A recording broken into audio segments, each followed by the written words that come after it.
പശ്ചിമബംഗാളിലെ അക്രമ പരമ്പരകൾക്കിടെ നിർണായകമായ ഇടപെടലുമായി തെരഞ്ഞെടുപ്പ് കമ്മീഷൻ.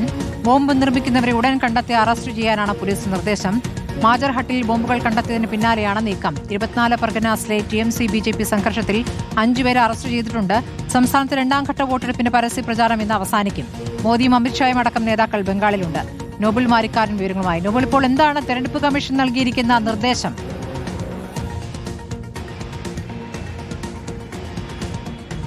സ്മൃതി, പശ്ചിമബംഗാളിൽ രണ്ടാംഘട്ട തെരഞ്ഞെടുപ്പുമായി ബന്ധപ്പെട്ടുകൊണ്ടുള്ള പരസ്യപ്രചരണം ഇന്നിപ്പോൾ അവസാനിക്കാൻ നിൽക്കെ വലിയ തരത്തിൽ ചിലയിടത്ത് സംഘർഷങ്ങൾ, ബോംബ് അടക്കം കടത്തിയ സാഹചര്യമൊക്കെ അതീവ ഗൗരവമായാണ് തെരഞ്ഞെടുപ്പ് കമ്മീഷൻ കാണുന്നത്. ഏതാണെങ്കിലും അതിന്റെ ഭാഗമായി ഇന്നിപ്പോൾ പ്രധാനമായി ഇപ്പോൾ തെരഞ്ഞെടുപ്പ് കമ്മീഷൻ ചില നിർദ്ദേശങ്ങൾ മുന്നോട്ട് വയ്ക്കുന്നത്. ഏറ്റവും പ്രധാനപ്പെട്ട കാര്യം, പോലീസിനോട് എത്രയും വേഗം ഈ ബോംബ് നിർമ്മാണം അടക്കം നടക്കുന്ന മേഖലകൾ പൂർണ്ണമായും കേന്ദ്രീകരിച്ചുകൊണ്ട് പരിശോധനകൾ നടത്തണം. അത്തരത്തിൽ മുൻപ് ബോംബ് നിർമ്മാണവുമായി ബന്ധപ്പെട്ട് അല്ലെങ്കിൽ അത്തരത്തിൽ കേസുകളിൽ പ്രതിയായ ആളുകളെ കണ്ടെത്തണം. അതുമായി ബന്ധപ്പെട്ട് വിശദമായ അന്വേഷണം നടത്തി പരമാവധി ഇത്തരത്തിലുള്ള ആളുകളെ കസ്റ്റഡിയിലടക്കം എടുക്കാനുള്ള തീരുമാനമാണ് ഇപ്പോൾ പറഞ്ഞിരിക്കുന്നത്. പ്രത്യേകിച്ച് മജർഹട്ടിലടക്കം ഉപേക്ഷിച്ച ബോംബുകൾ കടത്തിയ സാഹചര്യം ഉണ്ടായിരുന്നു. ബോംബുകൾ, നാടൻ കൈ ബോംബുകൾ, അതോടൊപ്പം തന്നെ മറ്റ് രാസവസ്തുക്കൾ അടക്കം കടത്തിയ സാഹചര്യം ഉണ്ടായിരുന്നു. ആ പശ്ചാത്തലത്തിലാണ് ഇങ്ങനെ തീരുമാനം എടുത്തിരിക്കുന്നത്. മറ്റൊരു പ്രധാനപ്പെട്ട കാര്യം എന്ന് പറയുന്നത്, ഇന്നലെ പ്രത്യേകിച്ച് 24 പർഗനാസിലെ ജഗദ്ദലിൽ വലിയ സംഘർഷമാണ് ഉണ്ടായത്. പ്രത്യേകിച്ച് BJPയുടെ MLAയുടെ വീടിന് നേരെ ബോംബ് അടക്കം എന്ന സാഹചര്യം ഉണ്ടായി. ഈ ബോംബ് നിർമ്മിക്കുന്നവരെ കണ്ടെത്തണം എന്നൊക്കെയാണ് ഇപ്പോൾ തെരഞ്ഞെടുപ്പ് കമ്മീഷൻ പറഞ്ഞിരിക്കുന്നത്.